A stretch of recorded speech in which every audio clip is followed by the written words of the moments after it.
Salam bahagia, Ki Hajar Dewantara.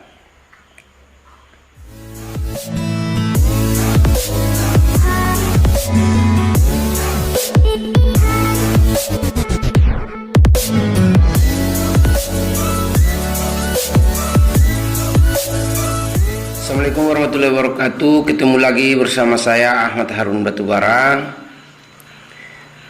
Semoga kita dalam keadaan sehat walafiat. Kali ini saya akan memaparkan tentang presentasi saya terhadap koneksi antar materi, kesimpulan dan refleksi pemikiran Ki Hajar Dewantara. Di sini saya akan memaparkan yang saya percaya tentang murid dan pembelajaran di kelas sebelum saya mempelajari modul 1-1.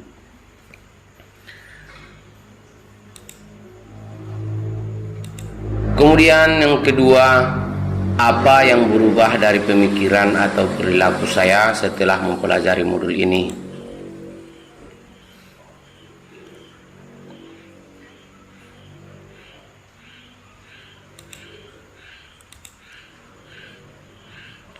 Selanjutnya yang ketiga, apa yang bisa segera saya terapkan lebih baik agar kelas saya mencerminkan pemikiran Ki Hajar Dewantara. Salam bahagia, Ki Hajar Dewantara. Oke sahabat sekalian, calon guru penggerak Angkatan 4 Kabupaten Mandailing Natal. Di sini saya akan memaparkan tentang apa yang saya percaya tentang murid dan pembelajaran di kelas sebelum saya mempelajari modul 1-1. Yang pertama, pembelajaran cenderung berpusat kepada guru. Sebelum saya masuk mempelajari modul 1-1 ini, saya sering melaksanakan proses pembelajaran cenderung berpusat dari guru semua. Karena di sini sistem belajarnya pada saat itu hanya berpihak kepada guru, hanya guru yang menentukan apa yang seharusnya untuk dipelajari oleh siswa. Itulah yang pertama yang saya laksanakan sebelum saya mempelajari tentang modul 1-1. Kemudian sewaktu saya mengajar di lapangan, karena saya guru penjas, saya selalu membawa pemanasan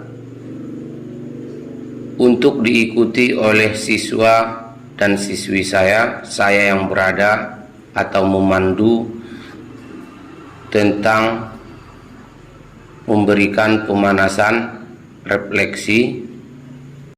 Kemudian yang kedua, menyamaratakan kemampuan siswa dalam penugasan dan pembelajaran. Di sini saya sangat sering memberikan atau menyamaratakan kemampuan siswa tersebut terhadap bakat dan minatnya. Saya samaratakan, apalagi saya melaksanakan proses praktek pembelajaran. Salah satu contohnya pada saat main bola voli, saya selalu menyamaratakan bahwasanya siswa itu sama-sama mampu semua. Padahal sebelum saya mempelajari modul 1-1 ini, beginilah cara proses pembelajaran saya. Kemudian yang ketiga, kurang demokratis dan terlalu keras dalam penegakan disiplin dan aturan. Di sini saya selalu tegakkan disiplin terhadap peraturan. Apabila ada pelanggaran atau kesalahan, saya langsung menghukumnya dengan bersifat seperti melakukan pelaksanaan olahraga, salah satunya contohnya push up.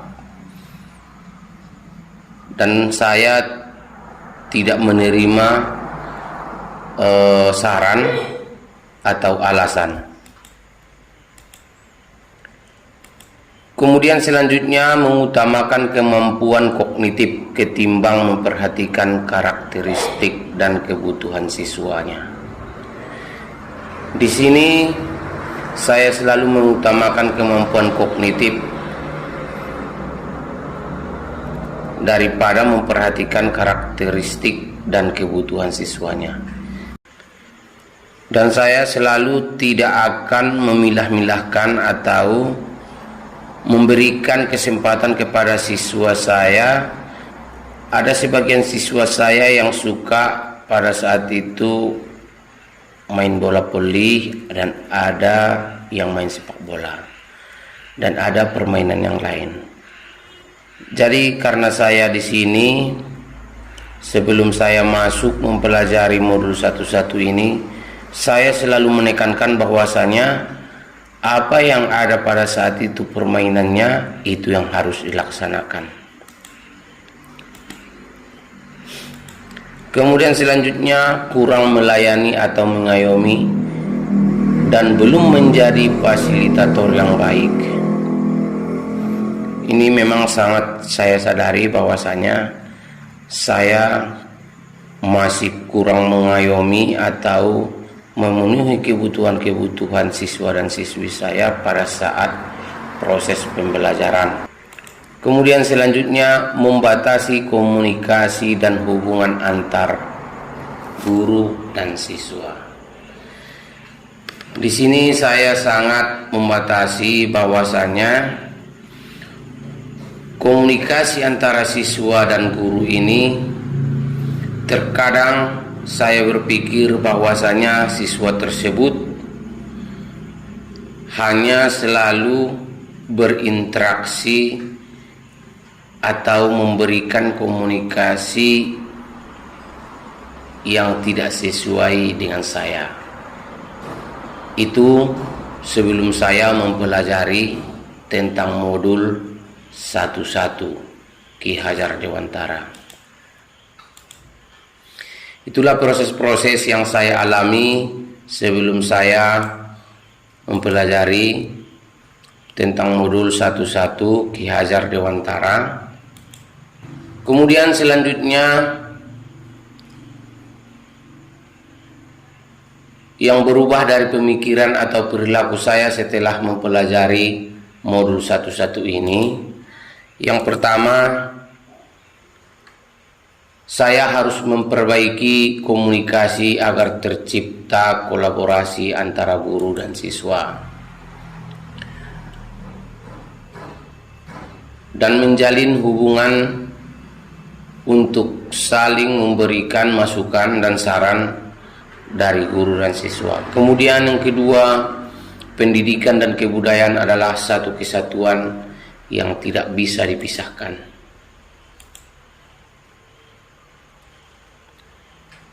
Karena di sini saya sadar bahwasanya pendidikan dan kebudayaan ini, apalagi di pelajaran Penjas, terkadang di daerah tersebut ada yang tidak meminati terhadap permainan-permainan olahraga yang tertentu.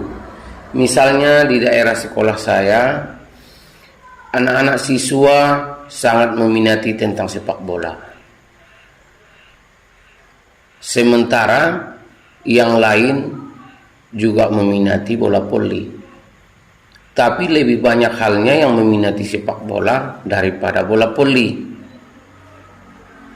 Nah, setelah saya mempelajari modul 11 ini, saya mulai menyeimbangkan, mulai memberikan kebebasan. Dalam arti kata kebebasan tersebut adalah merdeka belajar yang bisa bersifat positif. Bagaimana nantinya siswa-siswa dan siswi saya bisa menerima dan bisa melaksanakan bagaimana caranya belajar, terutamanya belajar Penjas, agar lebih aktif dan sesuai dan tercipta merdeka belajar. Inilah keuntungan setelah saya mempelajari modul 11 ini. Kemudian yang ketiga, rasa demokratis, dan saya mulai mendengarkan siswa dan lebih mengutamakan pelayanan dan dedikasi terhadap siswa. Dan di sini saya semakin dekat, saling berkolaborasi terhadap siswa, apa dan bagaimana tentang terhadap pelajaran yang mana yang belum diketahui atau belum bisa dikuasai ataupun belum bisa dipahami.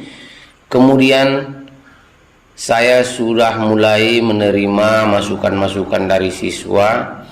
Inilah keuntungannya setelah saya mempelajari modul 11 ini. Kemudian selanjutnya, guru dan pendidik adalah teladan, penuntun, dan harus bisa berpihak kepada siswa dalam mengembangkan minat dan bakat siswa sesuai kodratnya. Di sini saya mulai memahami terhadap kodrat alam dan kodrat zaman, di mana nantinya kodrat alam ini kita harus menyesuaikan agar nantinya budaya-budaya di daerah tersebut agar tidak ketinggalan terhadap budayanya. Saya harus memahami bagaimana caranya mendidik seorang siswa dan siswi saya agar berkarya dan berkolaborasi tentang pengembangan tentang kodrat alam dan kodrat zaman, agar nantinya kodrat alam dan kodrat zaman seiring dan berdampingan agar menuju sesuai dengan harapan merdeka belajar. Kemudian selanjutnya, pembelajaran harus berpihak kepada siswa. Di sini saya setelah memahami dan mempelajari modul 11 ini bahwasanya kita harus ditekankan proses pembelajarannya harus berpihak kepada siswa. Yang mana intinya di sini adalah kita harus menerima dan kita harus membimbing siswa tersebut apa dan bagaimana caranya mereka bisa menerima proses pembelajaran dengan baik dan tersampaikan. Kemudian kita menganggap siswa kita dan membentuk siswa kita layaknya memanusiakan manusia. Inilah salah satu contohnya setelah saya mempelajari modul 11 ini. Siswa ataupun ketua kelas mulai membimbing, memberikan arahan atau pemanasan terhadap teman satu kelasnya.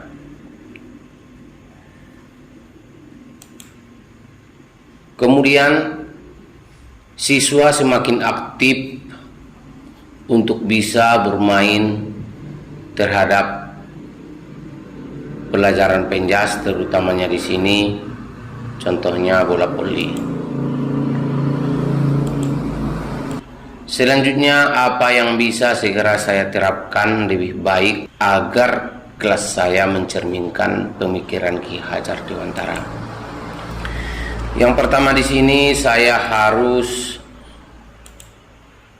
memperhatikan karakteristik peserta didik. Di sini sahabat calon guru penggerak, kita harus memperhatikan karakteristik peserta didik tersebut. Apa dan bagaimana dan apa minat tersebut yang harus kita laksanakan, yang harus kita kembangkan, dan apa mau anak tersebut, kita harus bisa mengetahuinya agar nantinya kita bisa membawakan anak siswa kita dan siswi kita ke arah yang lebih baik dan bisa menerima proses pembelajaran dari kita sesuai dengan harapan kita. Kemudian selanjutnya, membuat program pembelajaran yang berpusat pada peserta didik. Di sini kita harus membuat program, kita membina program, kita menciptakan sebuah program pembelajaran yang mana nantinya ini bersifat pada peserta didik kita. Jadi di sini kita mengusahakan membuat program tersebut agar peserta didik kita lebih aktif dan lebih kreatif. Dan kita harus membimbing kreatif tersebut agar nantinya nilai-nilai kreativitas daerah tersebut agar tidak hilang, agar sesuai dan sejalan dengan kodrat alam dan kodrat zamannya.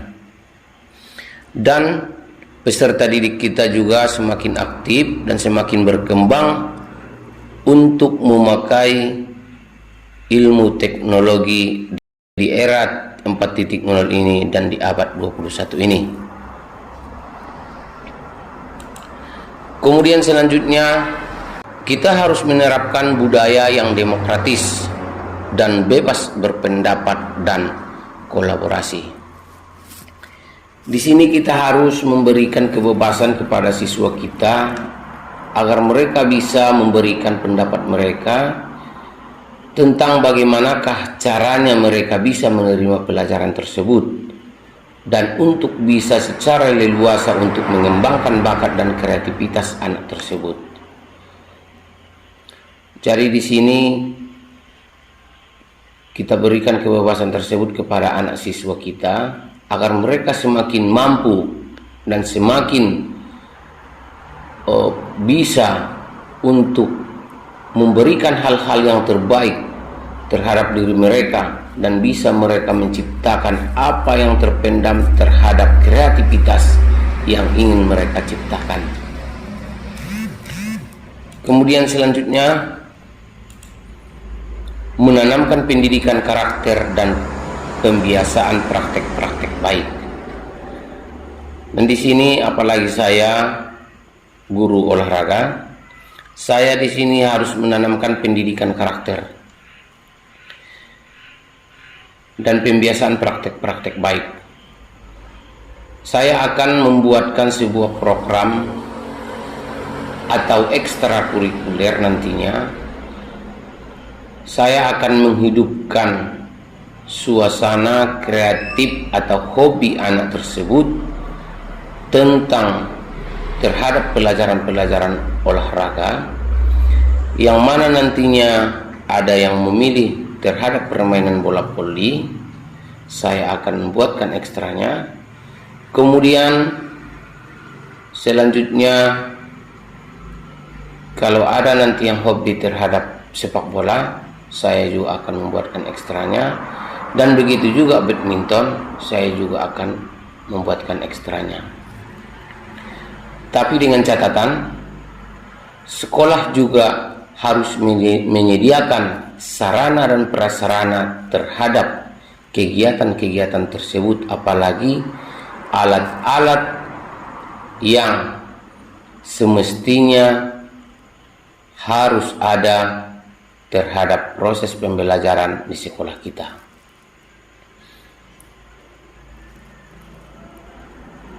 Dengan adanya dukungan alat-alat atau prasarana ini,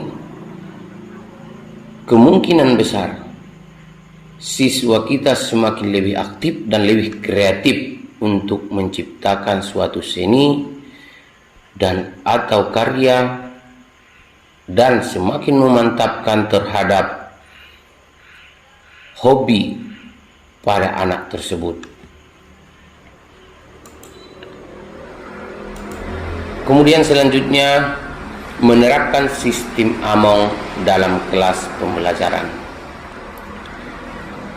Di sini kita harus menerapkan sistem AMONG dalam kelas dan pembelajaran.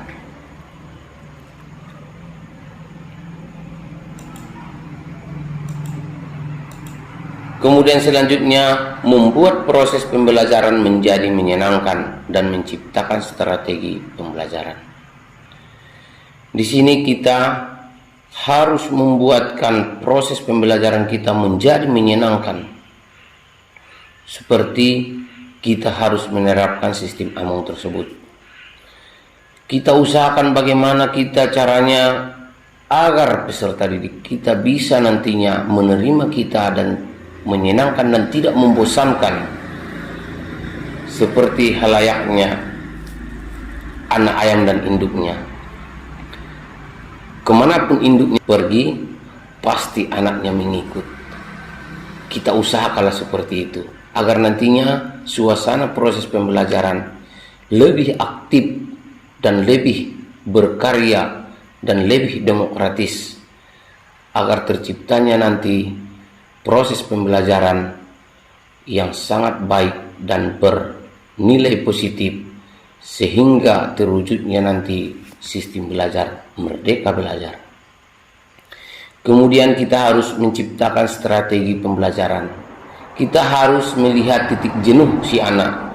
Bagaimana caranya kita nanti agar titik jenuh tersebut hilang, dan kita di sini dituntut untuk membuat sebuah strategi-strategi pembelajaran, bagaimana caranya agar lebih menarik untuk bisa siswa dan peserta didik kita bisa menerima proses pembelajaran tersebut.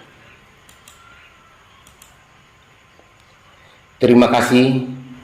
Assalamualaikum warahmatullahi wabarakatuh.